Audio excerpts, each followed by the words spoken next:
Everest శిఖరాన్ని అధిరోహించాలనుకునే వారికి నేపాల్ ప్రభుత్వం పెద్ద షాకే ఇచ్చింది.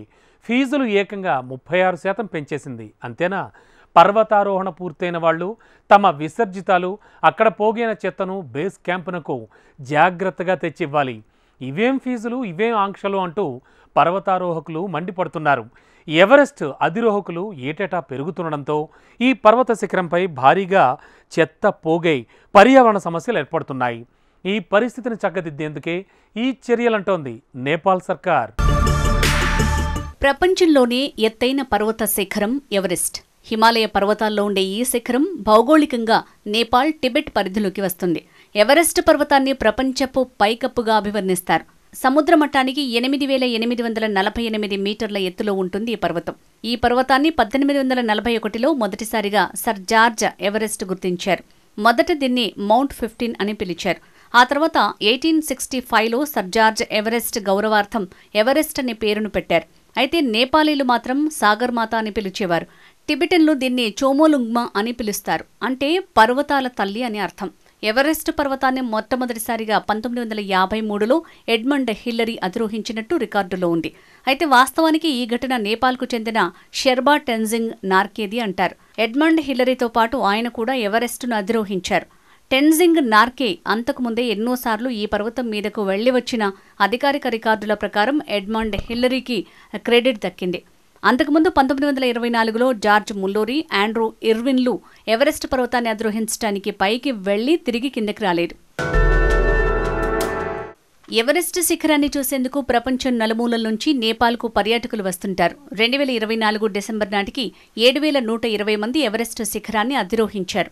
ఎవరెస్ట్ పర్వతాన్ని చూసేందుకు ఏటా 35,000 మంది పర్యాటకులు నేపాల్కు వస్తారని ఒక అంచనా. ఈ సంఖ్య ప్రతి ఏటా పెరుగుతూ వస్తోంది.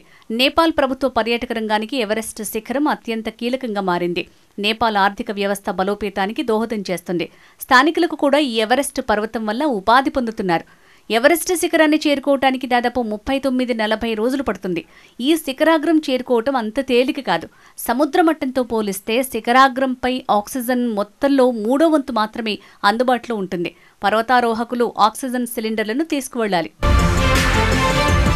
ఎవరెస్ట్ పర్వతంపై గంటకు 100 నుంచి 240 మైళ్ల వేగంతో వీచే బలమైన గాలులను ఎదుర్కోవటం పర్వతారోహకులకు పెద్ద సవాల్. ఇక్కడి చలి వాతావరణం, గాయాల కారణంగా చాలామంది ప్రాణాలు కోల్పోతున్నారు. ఇలా మృతి చెందిన వారికి సంబంధించిన డేటా ఎక్కడా లేదు.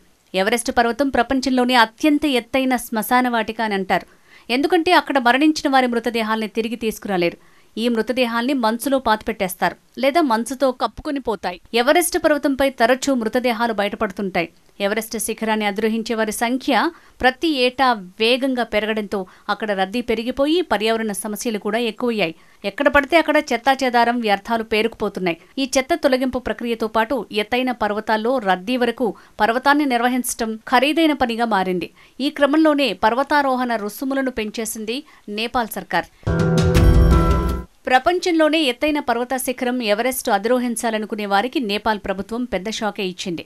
హిమాలయ శిఖరాన్ని దక్షిణం దిశ నుంచి మార్చి-మే మధ్య వసంత ఋతువులో అధిరోహించాలనుకునే విదేశీయులు ఒక్కొక్కరి నుంచి వసూలు చేస్తున్న ఫీజు మొత్తాన్ని 9.50 లక్షల నుంచి ఏకంగా 13 లక్షలకు పెంచేసింది.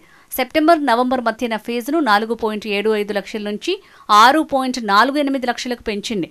శీతాకాలంలో డిసెంబర్, ఫిబ్రవరి మధ్య, వర్షాకాలం జూన్, ఆగస్టు సీజన్లలో ఒక్కో వ్యక్తి చెల్లించే ఫీజును 2.37 లక్షల నుంచి 3.24 లక్షలకు పెంచామని గురువారం ప్రకటించింది.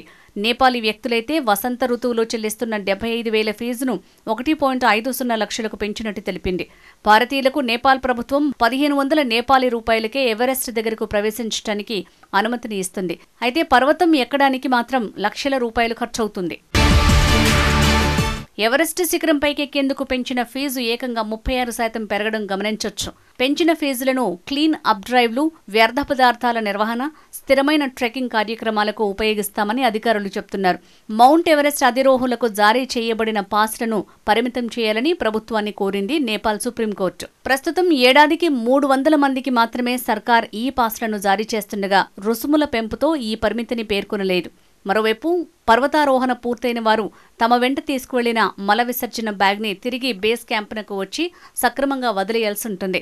8,000 మీటర్లకు పైగా శిఖరాలను అధిరోహించేవారు వ్యర్థాలను సేకరించేందుకు బయోడీగ్రేడబుల్ బ్యాగులను తప్పనిసరిగా వెంట ఉంచుకోవాలని తెలిపింది. నూతన షరతులు ఈ ఏడాది సెప్టెంబర్ 1వ తేదీ నుంచి అమల్లోకి రానున్నాయని స్పష్టం చేసింది.